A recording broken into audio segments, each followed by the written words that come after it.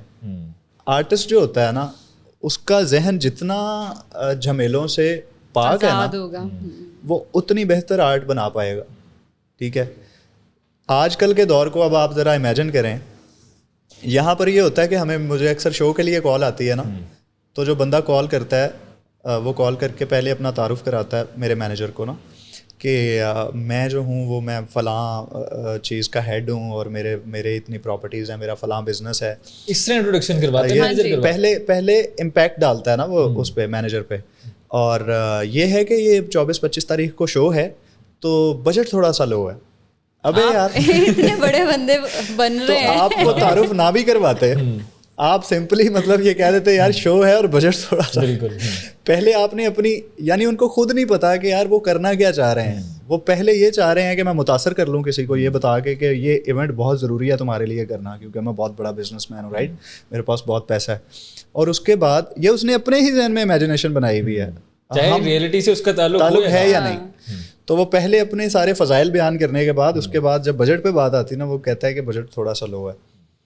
تو ان کو یہی نہیں پتا کہ یار بات کیسے کی جاتی ہے. ایک مناسب آدمی, ایک سینسیبل آدمی بات کس طرح سے کرتا ہے. آرٹسٹ کو ایک بات کرنے کا جو طریقہ ہے آرٹسٹ سے وہ کیا ہے ایگزیکٹلی. اچھا اس میں ایک بات اور بتاؤں کہ جیسے میں پی آر وغیرہ کا بھی کام کر رہی ہوتی ہوں نا, انسٹاگرام کے لیے کیمپینس بھی آ رہی ہوتی ہیں اور بہت ساری کوئریز آتی ہیں تو ڈی ایم بھرا رہتا ہے. آپ نے جیسے مجھے میسج کیا تھا اس پوڈ کاسٹ کے لیے تو آپ نے مجھے پوری ڈیٹیل بتا دی تھی. اب آپ نے یہ میسج نہیں کیا ہائے, پھر میں کہوں ہائے, پھر آپ اپنا انٹروڈکشن کروائیں, پھر میں کہوں آپ نے کیوں مجھے اپروچ کیا, پھر آپ کہیں جی یہ پوڈ کاسٹ, میں کہوں مجھے لنک بھیجیں. تو وہ کتنا ٹائم ویسٹ ہوتا ہے اس کے اندر. آپ نے مجھے ایک بریف میسج بنا کے بھیجا جس میں ساری باتیں تھیں, لیکن لوگ ایسا نہیں کرتے. پھر وہ یہ بھی ایکسپیکٹ کرتے ہیں کہ آپ ان کے ساتھ اتنی لمبی لمبی چیٹ کر کے آپ ٹائم ویسٹ کیوں کریں گے. پھر لوگ یہ بھی گلا کرتے ہیں ذیشان بھائی کہ لوگ ججمنٹل ہیں. اس طرح کی باتیں بھی ہوتی ہیں, نہیں آپ کے ساتھ بھی ایسے واقعات ہوئے ہوں گے؟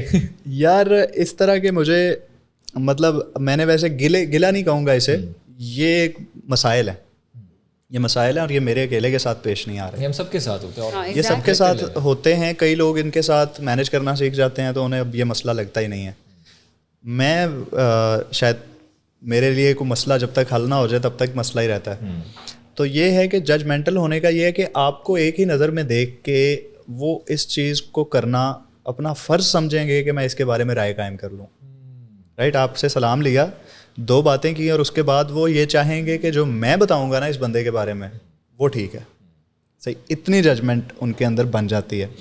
جیسے مثال کے طور پہ ابھی ہم بیٹھے ہوئے بات بھی کر رہے تھے پوڈ کاسٹ سے پہلے کہ ٹی وی چینلز اکثر مجھے بلایا کرتے تھے. کچھ یہ کہ میں ایک نیوز اینکر کا ہسبینڈ ہوں, یہ بھی ریزن تھی. دوسرا میرے کچھ دوست احباب بھی ہیں اس میں یونیورسٹی کے جن کے ساتھ میں نے پڑھائی کی, اب وہ کہیں نہ کہیں کسی نہ کسی جگہ پر ہیں اور وہ مجھے جانتے ہیں کہ ایک آرٹسٹ ہے. میری ان کے ساتھ بڑی لمبی لمبی ڈسکشنز رہی ہوئی ہیں, لیکن ان کو جو بریف ملا ہوا ہے نا کہ کیسے ٹریٹ کرتے ہیں مہمان کو, وہ ویسے کرتے ہیں ٹی وی پہ.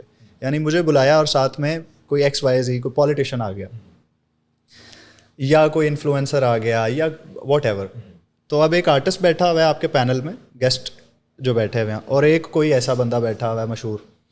تو وہ سوسائٹی کے بارے میں, پالیٹکس کے بارے میں, اکانومی کے بارے میں, وہ ایشوز کے بارے میں, ہر چیز کے بارے میں نا وہ حرف آخر سمجھے گا اس گیسٹ کو. اور آرٹسٹ پہ وہ تب آئے گا جب پیچھے سے پروڈیوسر کہے گا یار بریک لو, اس سے پہلے ذیشان سے کچھ سن لو. تو وہ کہے گا جی اب ہم بریک پر جا رہے ہیں لیکن آپ لوگ یہیں رہیے گا کیونکہ ذیشان علی سے ہم سنیں گے ایک ٹریک. ابے یار لیکن اب یہ تو دیکھیں نا پوڈ کاسٹ کتنا زبردست ماحول ہم نے یہاں پہ کریٹ کیا ہے. ہم ذیشان بھائی بول رہے ہیں, ہم ذیشان بھائی کو سن رہے ہیں, اور ذیشان بھائی اتنی انٹرسٹ, مجھے نہیں پتا تھا کہ ذیشان بھائی اتنی فلسافیکل مائنڈ بھی ہے ان کا, اور ایسی گہری باتیں کرنے لگے نا. ہم جسٹ سرپرائز کہ ذیشان بھائی اتنی زبردست باتیں کرنے لگے. یہ فلسفہ نہیں ہے, یہ سادہ ترین باتیں ہیں جو ہونی چاہیے. مسئلہ یہ ہے کہ ہمیں فلسفہ ڈسکس کرنا ہے, ہمیں نا مشکل باتیں ڈسکس کرنی ہیں. سادہ باتیں کیونکہ متاثر نہیں کرتی نا کسی کو, تو اس لیے سادہ باتیں کو کرنا ہی نہیں چاہتا. اب یہ سادہ سا مسئلہ ہے کہ یار ایک بندہ بیٹھا ہوا ہے میرے ساتھ جس نے پرابیبلی جو ہے وہ BA کیا ہوگا, ٹھیک ہے, یا ہو سکتا ہے وہ بھی نہ کیا, یا ہو سکتا ہے وہ بھی نہ کیا, یہ بھی کہا جا سکتا ہے. اس پہ بھی سوال اٹھ جاتے ہیں اور وہ irrelevant ہے. آپ یوتھ کے لیے شو کر رہے ہو جہاں پر آپ نے ایک 48 سال کا بندہ بٹھایا ہوا ہے اور وہ اپنے نظریات امپوز کر رہا ہے کہ نہیں یوتھ کو ایسا ہونا چاہیے, نہیں اس کو ایسا پہلے ایسی ہوتی تھی. اور جو یوتھ بیٹھی ہوئی ہے نا اس سے نہیں وہ پوچھنا چاہتا یوتھ کو کیا کرنا چاہیے جو ان کی ایج گروپ میں فال کرتا ہے, ایج گروپ میں فال کرتا ہے. وہ ابھی اس یونیورسٹی سے نکل کے آیا ہے جس کے بارے میں آپ بات کر رہے تھے, اس کو پتا ہے. کیونکہ بھائی مجھے بھی کنسرن ہے اس بات سے کہ پیٹرول کتنا مہنگا ہو رہا ہے, میں نے بھی تو ڈلوانا ہوتا ہے روز. ابھی معاشرے کا حصہ ہے, میں معاشرے کا حصہ ہوں, میں ٹیکس پے کرتا ہوں, مجھے بھی پتہ چلتا ہے جب حکومتیں بدلتی ہیں, مجھے بھی مسئلوں کا شکار میں بھی ہوتا ہوں. جب کسی نے کہیں پہ سڑک بلاک کی ہوتی ہے تو مجھے بھی پتہ ہے یار کیا مسئلے چل رہے ہیں. اور ضروری نہیں ہے اگر کوئی آرٹسٹ ہے تو اس کو اور کسی چیز کا کچھ پتہ نہیں ہوگا. اس میں قصور آرٹسٹ لوگوں کا بھی ہے کیونکہ انہوں نے ایجوکیشن, جو خاص طور پہ جو گھرانے ہیں میوزک کے, ان میں زیادہ تر بچوں کو تعلیم پہلے نہیں دلوائی جاتی تھی. اب یہ بڑا مناسب کلچر آیا ہے کہ اب وہ اچھے اچھے اداروں میں بھیجتے ہیں, ایجوکیشن دلواتے ہیں, لیکن ان کو واقعی میوزک کے علاوہ کسی بات سے کوئی کنسرن نہیں ہوتا تھا. تو کیا یہ میرا قصور ہے کہ ان کو نہیں ہوتا تھا اس لیے مجھے بھی کوئی نہ پوچھے؟ نہیں, مجھے اپنی بات کرنی ہے. اور جب تک آپ کسی چیز پہ بات نہیں کرتے نا, کہتے ہیں جتنا آپ لیٹ کسی چیز کے بارے میں آواز اٹھاتے ہیں نا اتنی زیادہ وہ چیز سہنی پڑتی ہے آپ کو. بہت سارے مسائل ہیں ایز آرٹسٹ میرے بڑی چیزوں کو مجھے اور مجھ سمیت میرے جیسے بے شمار آرٹسٹوں کو فیس کرنی پڑتی ہے. اور اگر ہم لوگوں کو دیکھیں, عام جو ہمارے ویورز ہیں وہ زیادہ انفلوئنسڈ ہوں گے ایک آرٹسٹ کی بات سن کے, اس کے لیے اس کی جو رائے ہے وہ زیادہ ورتھ رکھتی ہوگی کیونکہ وہ ریلیٹ کر پا رہے ہیں نا. اور جو آرٹسٹ ہوتا ہے ارزا, ان کے بارے میں یہ بھی ہے کہ بہت سینسیٹیو ہوتے ہیں اور بڑی باریک بینی سے کسی بھی مسئلے کو دیکھتے ہیں اور اس کا ایشو کا جو ہے نا سولوشن نکالتے ہیں. سینسیٹیو ان سینس کہ وہ ایک کین آبزرویشن رکھتے ہیں, ایسا نہیں کہ وہ بیچارے ان کا دل دکھ جاتا ہے چھوٹی بات پہ. اب میں آپ کو ایک ایسی ٹیکنیکل بات بتاتا ہوں, یہ مسئلہ نہیں ہے تو کیا ہے, مجھے کوئی جو صاحب اختیار لوگ ہیں ان میں سے کوئی اس کا جواب دے. اگر اس کا کوئی حل ہو اور مجھے نہیں پتا تو مجھے بڑی خوشی ہوگی کہ میں غلط ثابت ہوا ہوں. ایک آرٹسٹ کا اکاؤنٹ نہیں کھلتا بینک میں, پتہ ہے آپ کو؟ ہاں, کہ آپ کہیں سے سیلری لے رہے ہیں پر منتھ, وہ والا ایک سرٹیفکیٹ جاب کا ہونے چاہیے. ایک آرٹسٹ تو ایک فری لانس آرٹسٹ ہے نا. میں بتاتا ہوں 2 سے 3 ایسے بینک ہیں جنہوں نے ابھی فری لانسرز کے لیے اکاؤنٹ کھولنا شروع کیا. اب یہاں پر ہمارے جو دوست کیمرہ آپریٹ کر رہے ہیں, جو ٹیکنیکل سٹاف ہے ہمارا, میرا چھوٹا بھائی ویژول آرٹسٹ ہے, تو اس کو ایک فیک ڈاکیومنٹ بنانا پڑا تھا آج سے 3-4 سال پہلے جب اس نے اپنا بینک اکاؤنٹ کھلوانا تھا کہ کسی کمپنی کا جاب کا لیٹر لے کے آؤ. تو وہ تو جاب کرتا ہی نہیں تھا, اس کی تو اپنا وہ فوٹوگرافی اور ویڈیو کا وہ کام کرتا تھا. تو یہ ان کے لیے بینکس کے لیے کوئی کام ہی نہیں. ایک میوزیشین کے لیے آج بھی کوئی اکاؤنٹ نہیں کھلتا. میں پورے وثوق سے کہہ رہا ہوں, ایک میوزیشین جو نہ صرف ملک میں, ملک سے باہر آپ کے ملک کی سافٹ امیج کرنے کے لیے زندگی میں محنتیں کر رہا ہے. ہاں اس کے اپنے بھی ساتھ فائدے جڑے ہوئے ہیں, بٹ آرٹ کے ذریعے وہ آپ کی سافٹ امیج کیری کر رہا ہے, رائٹ. تو آپ کے ملک میں جتنے بینکس ہیں وہ ایک میوزیشین کا اکاؤنٹ نہیں کھولتے, ٹھیک ہے. تو آپ کو کوئی یا تو جھوٹ بولنا پڑتا ہے وہاں پہ, یا آپ نے کوئی بزنس کیا ہے تو آپ کو وہ شو کرنا پڑے گا, یا آپ کہیں جاب کرتے ہیں تو اس کا لیٹر لے کے آنا پڑے گا. اور اگر آپ فری لانس کر رہے ہیں تو آپ کی کوئی زندگی نہیں, آپ کو لنک دینا پڑے گا کہ یار یہ میرا سورس آف انکم ہے اور اس کے پیچھے یہ ہے جگہ جس سے میں کما رہا ہوں پیسے. وہ 2-3 بینکس ابھی ہیں, میں ان کا شکریہ بھی ادا کرتا ہوں, پتہ نہیں وہ کون سے ہیں. شکریہ ادا کرنے کے ساتھ دعا بھی دینی چاہیے, اور باقی بینکس کو تاکید بھی کرنی چاہیے کہ خدا را آپ بینک اکاؤنٹ کھولنے دیں. بھائی اگلا جو دور ہے نا, یہ فری لانسنگ کا دور ہے, یہ ڈیجیٹل کا دور ہے, یہ ایسی سکلز کا دور ہے جن کے نہ آپ کے پاس کوئی ڈاکیومنٹس ہیں, نہ کوئی ڈگری ہے اس کی.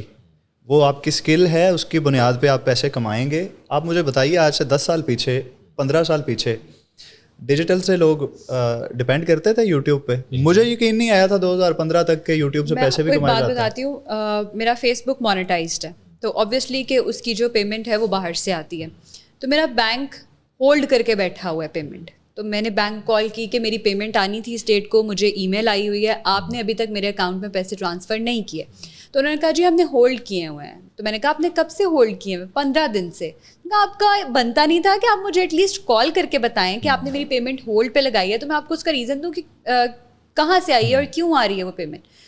تو اس بندے کو یہی نہیں پتا تھا کہ یہ ایک میڈیم ہے. وہ کہہ رہا ہے فیس بک آپ کو پیسے کیوں بھیج رہا ہے, یہ لے یعنی الٹا اس کو ایک شک ہونا شروع ہو گیا کہ پیسے کیوں بھیج رہا ہے, فیس بک آپ کو پیسے کیوں بھیج رہا ہے. میں نے کہا کیونکہ میں ایک کانٹینٹ کریٹر ہوں, تو میں فیس بک پہ کانٹینٹ بنا, تو آپ اس سے پیسے کیسے کماتی ہیں. میں نے کہا ایک سیکنڈ, کیا یہ میں آپ کو بتاؤں گی؟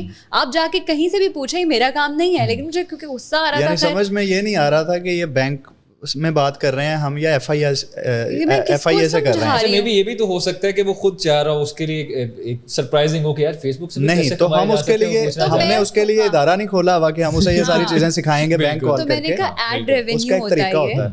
ایڈ ریونیو کیا ہوتا ہے؟ اب میں اتنی تپی ہوئی, میں نے کہا میری کسی اور سے بات کرواؤ, تم مجھ سے بات نہیں کرو, کسی اور بندے سے جو تھوڑا سینسیبل ہو اس سے میری بات کرواؤ. پھر اس نے کسی اور کو فون دیا, پھر ان کو میں نے ایکسپلین کیا, وہ ایک سینسیبل آدمی تھا, اس نے کہا کہ میم 1 گھنٹے میں پیمنٹ آپ کے اکاؤنٹ میں. آئندہ پلیز مجھے ایسا ایشو نہیں ہو. اگر آپ کے کسی بھی بندے کو اس بارے میں انفارمیشن نہیں ہے تو یہ آپ کے بینک کا کام ہے کہ انہیں بتائیں کہ یہ بھی ایک میڈیم ہے, اس طرح ٹرین کریں نا اس پہ. یس, اس میں کوئی 2 نمبری تو ہے نہیں, سب کچھ لائک پڑا ہوا ہے, آن ریکارڈ ہے. دوسری چیز یہ ہے کہ کرٹسی نہیں ہے, زیرو ہوا ہوا ہے معاملہ. ہوا یہ کہ میں دبئی میں ایک شو پرفارم کر کے آیا 2016 میں, تو مجھے وہ شو جو تھا وہ ایک انڈین حضرت تھے جن کا وہ شو تھا جو میں کرنے گیا وہاں پہ, ان کا کوئی پرائیویٹ وہ تھا. تو انہوں نے مجھے بینک آف بروڈا, بینک وہاں کا ایک انڈیا کا بینک ہے, اس کے تھرو مجھے انہوں نے وائر ٹرانسفر کیے پیسے. تو ہوا یہ کہ میں ایک دن اے ٹی ایم یوز کرنے اپنے یہاں میں شو کر کے آ چکا ہوں, پیمنٹ آ چکی ہوئی ہے, 10-15 دن میں نے پیسے نہیں نکلوائے اے ٹی ایم سے, اور وہ میرے پاس کیش تھا تو میں اس پہ چلتا رہا. اور اس کے بعد اچانک میں بینک گیا ہوں تو میرا اے ٹی ایم جو ہے نا وہ اسے ایکسیپٹ ہی نہیں کر رہا, اور وہ لکھا ہوا آ رہا ہے کہ یہ آپ کا بلاکڈ ہے. مجھے سمجھ نہیں آئی, میں نے کہا آئی ڈونٹ نو یہ کیا ہے. تو میں بینک کال کرتا ہوں, میں انہیں کہتا ہوں کہ یار اس طرح سے ہو رہا ہے اور وہ مجھے بتائیں اس کے بارے میں. وہ کہہ رہے ہیں یار ہمیں تو نہیں پتا, آپ کے پاس اے ٹی ایم ہے؟ میں نے کہا تو وہ ڈالیں نا جا کے ادھر کریں. میں نے کہا یار وہ نہیں ہو رہا تو جبھی تو کال کر رہا ہوں بھائی, چیک کرو وہاں پہ تو نہیں ہے کچھ ایسا. جی نہیں پتا. تو کافی ساری کالس کرنے کے بعد جب میں بینک پہنچتا ہوں تو وہ مجھے کہا جاتا ہے کہ وہ اصل میں آپ کا پیمنٹ جو ہے نا وہ انڈیا سے آئی ہوئی ہے. وہ انڈیا سے جوڑنا شروع کر دیا اس کو کہ ہو سکتا ہے پتہ نہیں کون سی فنڈنگ ہے, اس وجہ سے جو ہے نا وہ آپ کا رکا ہوا تھا. تو میں نے کہا مجھے کس نے بتانا تھا یہ کہ یہ مسئلہ ہے. تو مجھے کو میسج کیا ہو آپ نے, آپ 250 روپے منتھلی کاٹ رہے ہیں میرے مجھے SMS کرنے کے کہ ہر اپڈیٹ مجھے وہاں ملے گی. تو نہ مجھے وہ میسج آیا ہے, نہ مجھے کوئی ای میل آئی ہوئی ہے, نہ مجھے بینک سے کال آئی ہے کہ بھائی آپ کا یہ مسئلہ ہے. یہ تو ایسے ہے کہ کھانا بھیجنا بند کرو اس کو, جب بھوک سے مرنے لگے گا تو آئے گا ہمارے پاس. ابے یار تم بینک ہو یا تم لوگ کوئی لوکل بدماش ٹائپ ہو, تمہارے ہماری وجہ سے آپ کا بزنس چل رہا ہے. آپ کے اندر اتنی کرٹسی ہونی چاہیے پروفیشنلزم کے لحاظ سے کہ آپ جب ایسا کوئی مسئلہ آیا ہے جس پر کوئی, تو ہم آپ کے کلائنٹ ہیں نا, ہم ڈائریکٹلی جڑے ہوئے ہیں آپ کے ساتھ, آپ کا کام ہے آپ ہمیں کال یا ایک میسج ڈراپ کریں کہ بھائی آپ کے اکاؤنٹ کے ساتھ ایسی کوئی ریزرویشنز ہیں, آپ آ کے پلیز اسے کلیئر کر لیجئے یا جو بھی مسئلہ ہے.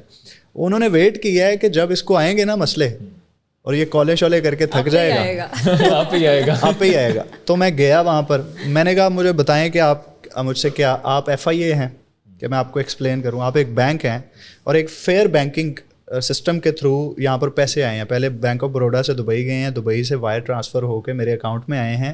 بینکنگ کے پوائنٹ آف ویو سے یہ کہاں غلط ہے کہ آپ یہ لگا کے, یا تو آپ ایک ایسا ادارہ ہے نا جو انویسٹیگیشن کرے اور میرے اوپر کیس کھولیں, مجھ سے سوال کرے تو FIA کرے, مجھ سے کوئی انٹیلیجنس ایجنسی آ کے پوچھے کہ بھائی تمہیں کس چیز کی پیمنٹ آئی, میں تمہیں کیوں بتاؤں یہ کس چیز کی پیمنٹ ہے, ہو آر یو. تو وہ بینک مینیجر کے پاس لے گیا مجھے, تو وہ بینک مینیجر اب سمجھدار آدمی تھا, اس نے مجھے کیا مسئلہ کیا ہے, میں نے کہا مسئلہ اس بندے سے پوچھو کیونکہ میں کسی چیز کا جواب نہیں دوں گا. تو آپ نے بینک مینیجر کو یہ نہیں کہا کہ کوئی سمجھدار بندہ وہاں پہ بٹھائیں مجھے آپ کے پاس؟ سر نہیں چاہیے نا ان کو, نہیں چاہیے ان کو, کیونکہ انسیکیورٹیز کا عالم یہ ہے کہ جب کسی کی CV بہت اچھی ہوتی ہے نا تو یہ کنفرم ہے اسے نوکری نہیں ملے گی. ہاں, تو بینک مینیجر خود ہی یہ ہو جائے گا کہ کہیں کل کو یہ میری نوکری پہ قبضہ نہ کر لے, تو نوکری اسے ملے گی جس کی بہت سادہ خوشبو سی CV ہوگی, کیونکہ انسیکیورٹی اتنی کوٹ کوٹ کے بھر چکی ہے. ایک کامن سے بندے سے انسیکیور ہو جاتا ہے بندہ کہ کہیں یہ میری جگہ نہ لے لے. تو یہ سارا سسٹم اسی طرح سے ہے, یہ انسیکیورٹیز, یہ سسٹم کے اندر جو کرٹسی کا نہ ہونا, لوگوں کو جج کرنا, یہ بنتے بنتے بنتے یہ مزاج بنا ہے. It's extremely flawed. اور اس کی ایک سب سے بڑی ریزن یہ کہ ہم نا ان چیزوں کے بارے میں بات بھی بہت کم کرتے ہیں. اگر ہم لوگ بات کرنا شروع کریں تو یہ ایشوز سامنے آ سکتے ہیں, ریزالو کیے جا سکتے ہیں, لیکن ہم بات ہی نہیں کرتے, بات کرتے ہوئے بھی ڈرتے ہیں. بھائی فوراً آپ کو کہہ دیا جائے گا دیکھو ذرا یہ نیگیٹیوٹی کر رہا ہے, اور یہ ابے یار نیگیٹیوٹی نہیں کر رہے, یہ مسائل ہیں, آپ بھی ان کا شکار ہو رہے ہیں, اور اس کو ایڈریس کر کے اس کو ریزالو کرنے کی ضرورت ہے, سولوشن نکالا جا سکتا ہے.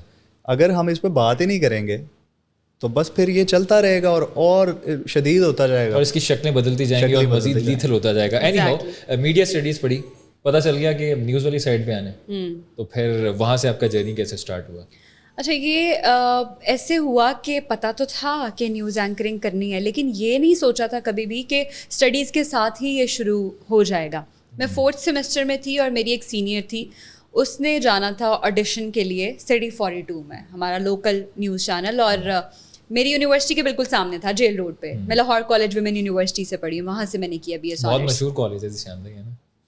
کیوں, یہ کیا بہت مشہور ہے وہاں پہ, میرا خیال ہے لڑکوں کی کوئی بات ہے آپس میں. It's guys talk. 2 ایسے ادارے ہیں جو بہت مشہور ہیں, KCLC, ہاں یہ دونوں, اور یہ دونوں بہت مشہور ہیں, وہ سمجھ گئے میں کہنا کیا چاہ رہا ہوں. Let's move forward. تو اس نے جانا تھا, میری ایک سینئر نے جانا تھا وہاں پر آڈیشن کے لیے, نیوز اینکرنگ کے لیے. تو اس نے مجھے بولا کہ یار تو میرے ساتھ چل, تو بڑی کانفیڈنٹ ہے, تو مجھے تھوڑی سی نا ہمت ملے گی. میں نے کہا اچھا صحیح ہے, تو میں اس کے ساتھ چلی گئی. اب وہ آڈیشن دے رہی تھی, اندر میں باہر بیٹھی ہوئی تھی, تو وہاں پہ جو پروڈیوسر صاحب تھے وہ آئے, انہوں نے کہا کہ تم بھی میڈیا اسٹڈیز کری. میں نے کہا ہاں. انہوں نے کہا کہ تم بھی جا کے آڈیشن دے دو. میں نے کہا آل رائٹ. تو میں نے جا کر وہاں پر اس کے ساتھ ہی آڈیشن دے دیا. اور مین وائل میری یونیورسٹی میں دنیا نیوز کی طرف سے رحمان اظہر اور اقرا حارث آئے ٹیلنٹ ہنٹ کے لیے, وہاں پر بھی میں سلیکٹ ہو گئی, اور ابھی تک مجھے سٹی سے کوئی کال نہیں آئی ہوئی تھی. تو میں نے وہ انٹرنشپ کرنا شروع کر دی دنیا نیوز میں, ان کے اس ٹیلنٹ ہنٹ پروگرام کے لیے. تو تقریباً کوئی 7 دن گزرے تھے کہ مجھے سٹی 42 سے کال آتی ہے کہ ہم نے آپ کو سلیکٹ کر لیا ہے, آپ ہمارے پاس ٹریننگ پر آ سکتی ہیں فی الحال. میں نے کہا اچھا صحیح ہے. تو میں نے جب اپنے اس سینئر سے پوچھا تو اس نے کہا مجھے تو کال نہیں آئی. تو I felt guilty as well, لیکن اس نے مجھے فورس کیا کہ تم جاؤ, تمہیں کرنا چاہیے. تو اب میں دونوں جگہ پہ جاتی تھی, یونیورسٹی ختم ہوتی تھی اور میں سٹی 42 بھی جا رہی تھی, اور میں دنیا بھی جا رہی تھی, اور یہ بات میرے گھر پہ نہیں پتا تھی کسی کو. اور یہ اب کس کانفیڈنس سے کر رہی تھی؟ پتہ نہیں, بس مجھے یہ تھا کہ کون سا جاب مل جائے گی, ایک ٹریننگ ایکسپیرینس ہے, اور نہ میں جاب کے پرسپیکٹیو سے کر رہی تھی. میں یہ دیکھ رہی تھی کہ جو میرے سینئرز ہیں انہوں نے کہیں پر انٹرنشپس بھی نہیں کی تھی, جس کی وجہ سے انہیں بعد میں جاب ملنے میں بھی بڑے مسائل ہو رہے تھے. تو آئی تھاٹ کہ یہ جو میرا سیمسٹرز والا ٹائم پیریڈ ہے, اس کو میں ٹریننگ میں انویسٹ کروں, تاکہ جیسے ہی یونیورسٹی ختم ہو تو ایٹ لیسٹ مجھے جاب مل جائے, مجھے دھکے نہ کھانے پڑے. ہاں مل چکی ہو. تو اب میں نے وہ دونوں چیزیں کرنا شروع کر دی, اور گھر پہ میں نے بتایا ہوا تھا کہ ایکسٹرا کلاسز چل رہی ہیں اور یہ وہ سارا سین ہے. یس ہاں, انہیں پتہ ہے, اب انہیں پتہ ہے, وہ میں نے بعد میں ان کو بتا دیا تھا. تو اب میں وہاں دونوں جگہ پہ جا رہی تھی. تو ایک دن اچانک سے آلموسٹ کوئی 15-20 دن بعد سٹی 42 پر میرے پروڈیوسر کی مجھے کال آتی ہے کہ آج رات میں تم آن ایئر ہو, نائٹ میں ہم تمہیں آن ایئر کر رہے ہیں. بہت بڑا دھچکا لگا کہ گھر پہ تو بتایا ہی نہیں ہوا ہے, کیسے انہیں کہوں گی رات کو لائک آن ایئر ہونا ہے, تو کوئی جھوٹ بھی نہیں بول سکتی, کیا کروں سمجھ نہیں آ رہا تھا. اور پھر یہ بھی تھا کہ دنیا پہ کنٹینیو کروں یا یہاں پہ آن ایئر ہو جاؤں. تو میں نے رحمان اظہر کو کال کیا اور ان سے میں نے پوچھا, وہ بہت زبردست مینٹور رہے ہیں میرے. میں نے ان کو بولا کہ اس طرح سے مجھے وہاں سے آفر ہے, میں کیا کروں. تو انہوں نے کہا کہ دنیا پہ نا تمہیں تھوڑا سا ٹائم لگ جائے گا, کیونکہ بہت سارے بچے ہیں وہاں پر. تو ابھی وہ ٹریننگ پروگرام ہی 3 months لے لے گا, اور اس کے بعد بھی آئی کی ناٹ سے کہ ہو جاتا ہے یا نہیں ہو جاتا, لیکن سٹی سے جنہوں نے بھی شروع کیا ہے وہ آج ایک اچھے مقام پر ہیں, لیڈنگ نیوز چینلس پہ ہیں, وہ ایک انسٹیٹیوشن ہے, تو تمہیں وہاں پر جانا چاہیے.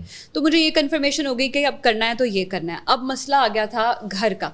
تو ابا میرے اس وقت دبئی میں تھے اور گھر پہ اماں تھی, اور اماں کو منانا کمپیریٹیولی ابا سے ایزیئر ہوتا ہے. تو میں نے اماں کو منایا, ان کو اپنی ساری مشکلات اور یہ وہ کہ میں کرنا چاہتی ہوں, ایموشنل کتھا جو ہوتی ہے وہ آپ نے پوری سنائی. ہاں, اور ان کو میں نے نا بس باتوں میں گھیر لیا, اور ان کو پتا تھا کہ یہ کتنی پیشنیٹ ہے. تو ابا سے جو ڈیلنگ کا پروسیس تھا نا, وہ میں نے اماں کے سپرد کر دیا. میں نے کہا یہ اب آپ کا کام ہے کہ آپ, میں تو آج رات کو بھائی جا رہی ہوں, میں تو جا رہی ہوں. تو جب میں رات میں آن ایئر ہوئی اور میرے ابا نے دیکھا, شاید ان کو بھی پہلے یہ لگتا تھا کہ یہ نہیں کر پائے گی, یا یہ ایسے ہی باتیں ہیں, یا اس کا بس ابھی کا سر پہ بھوت سوار ہوا ہوا ہے, یہ کر نہیں پائے گی. لیکن جب انہوں نے دیکھا اور ان کو اپنے سرکل سے, فرینڈس کے سرکل سے ویلیڈیشن ملی کہ یار یہ تو بڑا اچھا کر رہی ہے, تو انہوں نے مجھے کال کی, کنگریچولیٹ کیا, اور انہوں نے کہا کہ میری ہر طرح کی سپورٹ تمہارے ساتھ ہے, تم ایکسل کرو. تو بس وہاں سے جب آپ کو گھر سے سپورٹ مل جاتی ہے نا تو باہر بھی آپ شیر بن جاتے ہیں. بالکل. تو پھر میں شیر بن گئی تھی باہر. پھر میں نے وہاں پر یونیورسٹی کے ساتھ ساتھ کام کیا اور مجھے ایسا لگتا تھا کہ ابھی مجھے صرف لوکل نیوز چینل پر ہی رہنا چاہیے جب تک میری یونیورسٹی چل رہی ہے, پھر آگے دیکھیں گے. لیکن اسی ٹائم پر مجھے آفرز آنا شروع ہو گئیں اور وہاں سے میں پہلے کسی اور چینل پہ گئی. پھر مجھے سٹی والوں نے کہا نہیں آپ آ جائیں ہمارے پاس, ہم آپ کو 24 پہ پروموٹ کر دیتے ہیں. تو پھر 24 جوائن کر لیا. 24 سے میں 92 چلی گئی اور 92 سے میں ARY تک گئی. جیسے ہی میری ڈگری ختم ہوئی اور اسی کے 1-2 دن میں مجھے ARY سے بھی کال آ گئی. تو وہ اتنا اچھا میرے لیے رہا کہ اس ٹائم پر میں نے شروع کر لیا جب میں پڑھ رہی تھی. اگر میں اس کے بعد شروع کرتی تو وہ پروسیس میرے لیے لمبا ہو جاتا اور وہ ٹف بھی ہو جاتا. تو پھر میں ARY چلی گئی اور میں نے وہاں پر کوئی 6 سال کراچی میں گزارا ہے. اور آپ نے نیوز کی وہاں پہ 6 سال؟ میں نے نیوز کی وہاں پر. اچھا, آپ نے یہ تو بتا دیا کہ ARY سے کال آ گئی, آپ نے یہ نہیں بتایا کہ ذیشان بھائی سے آپ کی ملاقات کب اور کیسے؟ کیونکہ ہم اس سے بہت آگے نکل آئے ہیں. یہ یونیورسٹی کی بات ہو رہی ہے نا ابھی اس وقت, لیکن میں چاہ رہا ہوں تھوڑا سا پیچھے جائے نا, ہمیں فلیش بیک ملے اور ہم دیکھیں. کون بتانا پسند کرے گا, آپ یا میں؟ میں کہہ رہا ہوں ہاف آپ بتا دیں, ہاف آپ. تو ہوا کچھ یوں کہ میں نے آپ کو بتایا کہ پریزیڈنٹ تھا میں, تو ہم ایونٹس ایکٹیویٹیز ہونا شروع ہو گئی تھی کالج میں اس طرح کی کہ جیسے 14 اگست کے حوالے سے ایونٹ ہو گیا, کوئی مشاعرہ ہو گیا, کوئی ایسی کوئز ہو گیا, ایسی چیزیں ہوتی تھی. تو ایک ایونٹ تھا جس میں ارزا جو تھیں یہ اپنی کلاس کی وہ تھیں پروکٹر تھیں, تو ہیڈ گرل تھی یعنی کہ یہ. تو میں کیونکہ وہ پورا ایونٹ کروانا میری ذمہ داری ہوا کرتی تھی پریزیڈنٹ ہونے کے ناطے, تو میں وہ پورا ایونٹ آرگنائز کر رہا تھا. یہ اپنی پوری کلاس کو اس ایونٹ میں آڈینس کے طور پہ لے کے آئی ہوئی تھیں, دونوں لیڈ کر رہے تھے اپنی اپنی کیپیسٹی. جی. تو ہوا یہ کہ ایک مجھے کیا کرنا ہوتا تھا, مجھے ہر چیز مینٹین کرنی ہے کہ بھئی ابھی میوزک پرفارمنس ہے تو ساؤنڈ سسٹم سیٹ ہوا ہوا ہے یا نہیں, کیونکہ میں اپنی پوری ٹیکنیکل وہ ساری چیزیں بھی دیکھ رہا ہوتا تھا. تو ساؤنڈ سسٹم لگا ہوا تھا, تو میں نے اسے چیک کرنے کے لیے کہ ایونٹ کے اینڈ پہ پرفارمنس کرنی ہے, میں اسے چیک کر رہا تھا گا کے, اور میرے ساتھ ایک گٹارسٹ جو میرے دوست تھے وہ گٹار بجا رہے تھے. تو ارزا اس میں تھیں, مجھے دیکھ رہی تھیں, تو ان کو اچھا لگا یا برا لگا جو بھی, لیکن ان کو یاد رہ گیا سین, ایک وہ جو فلمی سین مجھے بلڈ اپ ہو رہا ہوتا ہے ایسا ہیرو ہیروئن میرے لیے. اچھا, سٹوری سنانے کا انداز دیکھیں, پتہ نہیں اس کو اچھا لگا یا برا لگا, لیکن اس کے ذہن میں رہ گیا میں. ٹھیک ہے. تو اس کے بعد یہ ہوا کہ یہ آڈیشن دینے آئیں ڈیبیٹس کا, کیونکہ ڈیبیٹر تھیں بہت اچھی. تو ویری نیکسٹ ڈے اس ایونٹ کے اگلے دن یہ آڈیشن دینے آئیں, تو آگے ججز میں بیٹھا ہوا تھا, کیونکہ وہی وہاں ایک ڈیبیٹس کا پریزیڈنٹ لڑکا بیٹھا تھا, ایک تھیٹر والا بیٹھا تھا, اور میں بیٹھا ہوا تھا, کیونکہ میوزک والے بھی آ رہے تھے آڈیشن دینے, ڈیبیٹ والے بھی, اور ایکٹرز بھی آ رہے تھے. تو انہوں نے جب دیکھا مجھے وہاں بیٹھے ہوئے, تو یہ تقریر کی وہ جو انہوں نے ڈیبیٹس کی وہ لکھی ہوئی تھی, پوائنٹس لکھے ہوئے, تو یہ بھول گئیں وہ. پھر ٹھیک ہے, بھول نہیں گئی. ایک سیکنڈ یہاں رکتے ہیں, میرا ورژن یہاں سے آپ کنٹینیو کر لیں. میرا ورژن یہ سامنے بیٹھے ہوئے ہیں اور میرا نام اناؤنس ہوتا ہے کہ آپ آئیں ڈیبیٹ کے لیے. تو میں جیسے ہی اسٹیج پر آتی ہوں تو میں نے اس کو دیکھا اور میں یہ سوچنے لگ گئی کہ یہ وہی لڑکا ہے جو کل تھا. ہاں یہ وہی ہے. اس کا نام کیا تھا؟ یعنی آپ کے مائنڈ میں ذیشان بھائی کہیں نہ کہیں ان کے مائنڈ میں تھا کہ ہاں یہ ہے. اور میں بھول گئی کہ مجھے تقریر کرنی ہے, اور میں اس سوچ کے اندر پڑ گئی کہ یہ وہی لڑکا ہے, اس کا کیا نام تھا, اور یہ ساری چیزیں. ہاں میں ڈسٹریکٹ ہو گئی تھی, ایکچولی میں ڈسٹریکٹ ہو گئی تھی. اب وہ نا کہیں جو وہاں پر تھے ہیڈ تھے, شجا بھائی تھے نا, تو وہ مجھے بول رہے ہیں, میرا نام لے رہے ہیں, ارزا ڈیبیٹ کریں گی آپ. اب وہ بول رہے ہیں اور میں نہیں سن رہی, اور نہ مجھے پتا ہے کہ وہ یہ سب بول رہے ہیں, اور آپ کے مائنڈ میں ذیشان. ہاں. تو انہوں نے کہا یہ کون پاگل لڑکی ہے, کہا پلیز آپ نیچے آ جائیں. کہا جی آپ نیچے آ جائیں. میں کہا اچھا, اور میں نیچے آ گئی. اس کے بعد میں گھر گئی تو face book per I don't نو کیسے ہم یہ اکثر بات کرتے ہیں نا کہ فیس بک ہماری باتیں سن رہا ہوتا ہے اور ہمیں جج کر رہا ہوتا ہے, ہمیں وہی چیزیں سجیسٹ کرنے لگ جاتا ہے. اور میں گھر آتی ہوں اور سجیشنز میں میرے پاس ذیشان کا اکاؤنٹ آ رہا ہے, پیپل یو میں لکھا ہے ذیشان علی, پکچر لگی ہوئی ہے. Yes, out of nowhere Facebook نے, مطلب میں نے کہا یار یہ کوئی سگنل ہے نا, تو میں نے ریکویسٹ بھیج. وہ کہتے ہیں نا کوئی اچھا کام کرنے لگو تو کچھ کام سوچو تو کائنات جو ہے سازشیں کر کے ملانا شروع کر دیتے ہیں. وہ سازش پھر وہاں پہ ہو رہی تھی اس. سچ بات ہے, یہ سیریسلی سچ بات ہے. آپ کسی بھی چیز کو, آپ کسی نوکری کے پیچھے لگ جائے نا پورے دل سے, تو قدرت ایسی چیزیں پیدا کرتی ہے کہ جس سے وہ چیز مل جائے آپ کو.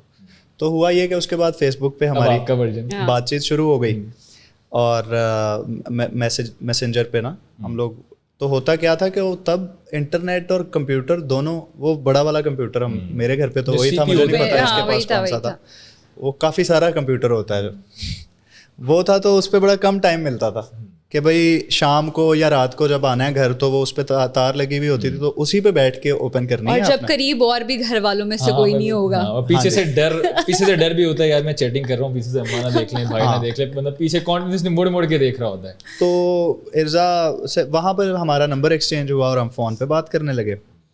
تو میں نے ارزا سے کہا کہ میں آپ کو دیکھنا چاہتا ہوں. یہ پتہ چل گیا کہ میں وہی والی لڑکی ہوں. میں نے کہا ٹھیک ہے. تو میں نے کہا میں آپ کو دیکھنا چاہتا ہوں. تو ارزا نے مجھے کہا کہ آپ میرے کیمپس کے باہر آ جائیں. تو میں اور میرا ایک دوست ہم لوگ بائک پہ کیمپس کے باہر جا کے کھڑے ہو گئے. تو یہ بڑی فنی بات ہے, یہ باہر آئیں, چھٹی ہوئی تھی, کیمپس پورا نا لڑکیاں باہر آ رہی تھیں. تو میں نے کہا آپ کہاں ہیں؟ تو اس نے کہا یہ جو 3 لڑکیاں کھڑی ہوئی ہیں ان میں سے میں ہوں. تو وہاں پر بہت سارے ایسے گروپ تھے جو 3 لڑکیاں تھیں. میں نے کہا یار یہ سب یہاں بہت ساری 3 لڑکیاں کھڑی ہیں, آپ کدھر ہو؟ تو اس نے کہا جس نے پنک بیگ پہنا ہوا ہے. تو پنک بھی کافی لوگوں نے پہنا ہوا ہوگا, 80-85% لڑکیوں نے پنک بیگ ہی پہنا ہوا تھا. تو میں نے کہا یار وہ بھی سب نے پہنا ہوا ہے, یہ کون سی نشانی ہوئی؟ جیسے ہوتا ہے نا اکثر کریم والے کو وہ پوچھے نا کدھر ہو, میں چوک میں کھڑا ہوں. ہاں تو ادھر ہو نا وہاں سے, اب اس کو رائٹ لیفٹ بتاؤ. تو مجھے ہوا کہ میں نے کہا یار آپ تو پھر یہ آئیں چلتے ہوئے ادھر سے. تو میں نے ان کو دیکھا, تو میں نے اپنے ذہن میں یہ فیصلہ کر لیا کہ میں اس سے شادی کروں گا. اسی ٹائم ہی کرنا. میری نا ڈیسیژن پار ایسی ہے کہ میں بس جو میں نے کہہ دیا نا ایسا ہوں کہ وہ میں پھر اسی کے پیچھے میں لگ جاتا ہوں کہ وہ میں کر لیتا ہوں. تو میں نے سوچ لیا. میں نے اگلے کچھ دن گزرے تو ہم نے کہا کہ ہم ملتے ہیں. تو ہم ملے. اس وقت شیشہ کیفیز ہوتے تھے, صحیح ہے, اور سیفسٹ پلیس ہوتی تھی کسی لڑکا لڑکی کے ملنے کے لیے. تو ہم لوگ نا ادھر ایک ہمارے کالج کے گرد ایک وہ جال ہوتا تھا ان کا شیشہ کیفیز کا نا. تو ہم لوگ میرے دوست کا ہی تھا وہ. تو ہم وہاں جا کے بیٹھے. تو میں نے رضا سے کہا کہ میں آپ کو کسی سے ملوانا چاہتا ہوں, تو آپ میرے ساتھ بائک پہ بیٹھیں گے؟ انہوں نے کہا ہاں بیٹھوں گی. تو میں سیدھا گھر لے کے آیا اور میں نے اپنی امی اور سارے لوگوں کا میں نے کہا اس سے شادی کروں گا, ابھی نہیں 6-8 سال بعد, لیکن آپ بات چیت کرنی ہے, کوئی پوچھنا بتانا ہو کچھ تو آپ ذرا. اچھا مجھے اب یہ بتائیں کہ اتنا کانفیڈنس کہاں سے آیا کہ اپنے بائک پہ بٹھایا جا کے امی سے ملاقات کروا دی؟ اور یہ گھر سے آیا. میرے گھر والے جو ہیں وہ کافی مناسب ماحول ہے وہاں پہ.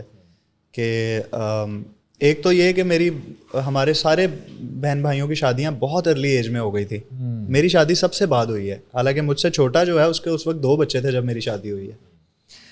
تو میں اکیلا رہ گیا تھا. تو میری والدہ یہ چاہتی تھی کہ بس یہ شادی کرے, اور دوسرا یہ تھا کہ وہ ان کو اس بات سے بھی کوئی پرابلم نہیں تھا کہ لڑکا اپنی پسند سے کر رہا ہے. ان کو اس بات سے بھی کبھی کوئی مسئلہ نہیں رہا کہ ہماری جو بچی ہے وہ اگر کہیں پہ پسند کرتی ہے کسی کو تو یہ کوئی ایسی کوئی آکورڈ بات نہیں. حالانکہ ہم بڑے مڈل کلاس لوگ ہیں, ہم کو وہ نہیں ہے کہ ہم ڈیفینس میں رہتے ہیں اور ہمارے خیال بڑے آزاد ہیں, کیونکہ مناسب بات ہی یہی ہے. اجازت لینا لڑکا یا لڑکی کی اس کی شادی سے پہلے آپ کو دین بھی یہی کہتا ہے, اور ایک مناسب ہیومن بینگ بھی یہی کرتا ہے. ہمارے ہاں نا ایک بہت ہی غلط کانسیپٹ ہے لوگوں کا, فیملیز کا اسپیشلی بڑوں کا, کہ شادی جو ہے نا وہ 2 لوگوں کی شادی نہیں ہو رہی ہے, فیملیز کی شادی ہو رہی ہے. نہیں, ایسے نہیں ہوتا ہے. آپ نے خاندان کے ساتھ زندگی نہیں گزارنی ہوتی ہے. اور جیسے ہم لوگوں کی جیسے ہی شادی ہوئی تھی تو ہم لوگ سپریٹ رہنے لگ گئے. ہم کراچی میں تھے بیسیکلی, میں بھی کراچی میں اپنا سارا کام شام کر رہا تھا. ارزا ARY کے ساتھ وہاں پہ جاب چل رہی تھی, تو ہم دونوں کا وہاں پر ڈیسائیڈ ہوا کہ بس ہم شادی کر رہے ہیں. اور اس ٹائم پیریڈ نے ہمیں یہ ریئلائزیشن دی کہ آپ کو تیسرے بندے کی نا اپنے ریلیشن شپ میں ضرورت ہوتی ہی نہیں. ایک ریلیشن شپ ہونا ایک الگ بات ہے, لیکن شادی کے بعد چیزیں بہت بدل جاتی ہیں. آپ 24/7 ساتھ رہ رہے ہوتے ہیں نا, اس میں جب آپ اپنی چھوٹی چھوٹی باتوں میں ہلکے پھلکے کانفلکٹس میں بھی جب کسی تیسرے بندے کو ایڈ کرتے ہیں نا تو کام وہاں پر خراب ہونا شروع ہو جاتا ہے. میاں بیوی کو اپنے معاملات صرف اور صرف اپنے تک رکھنے چاہیے. یہاں پر کیا ہوتا ہے کہ فیملیز خود چاہتی ہیں کہ ان کی کوئی لڑائی ہو تو ہم انوالو ہوں, صلح ہم کروائیں. انہیں اچھا لگتا ہے نا وہ پنچایت داری کرنا, کہ یہ اپنے ہر چھوٹے چھوٹے مسئلے جو ہیں وہ ہمارے پاس لے کے آئیں. انہوں نے بچہ کب پیدا کرنا اس بارے میں بھی یہ ہم سے